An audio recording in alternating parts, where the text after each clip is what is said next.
ఇప్పుడు దొంగల ముచ్చట చెప్పుకుందాం. అప్పుడప్పుడు వాళ్ళ దర్శనాలు కూడా చేసుకోవాల. అంటే దొంగతనాలు ఎట్లయితున్నాయి, ఏంది కథ, అవి కూడా అప్పుడప్పుడు మీకు చెప్పాలి. అప్పుడైతేనే అలర్ట్గా కూడా ఉండొచ్చు కదా. అందుకే అంటాను లో.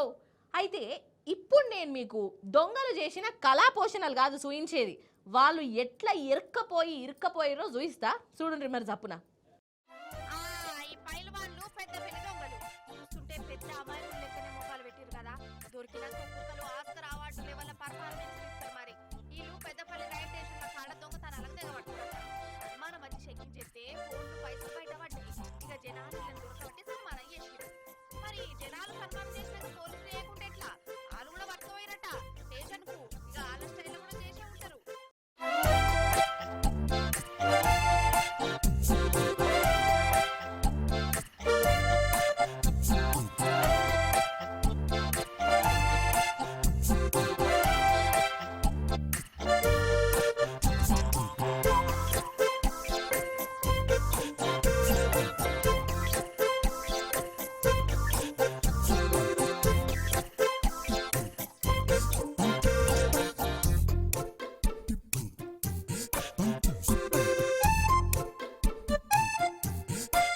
ఇప్పుడు కామారెడ్డి కంట్రోల్ చూడరి పురుషంగా కూర్చొనేమో రాగాలు తీసుకుంటు కదా.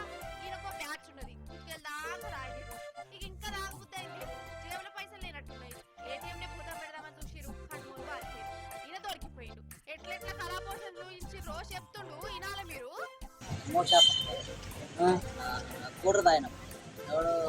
మెంటల్ స్వామి మెంటల్ స్వామి రంగేతల స్వామి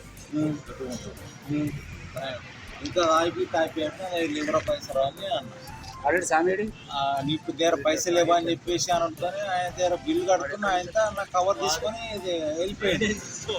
ఆ ఇంటి దగ్గర పోతే మొత్తం ఈ మంట తీస్తలేదు, లేపుతలేడు.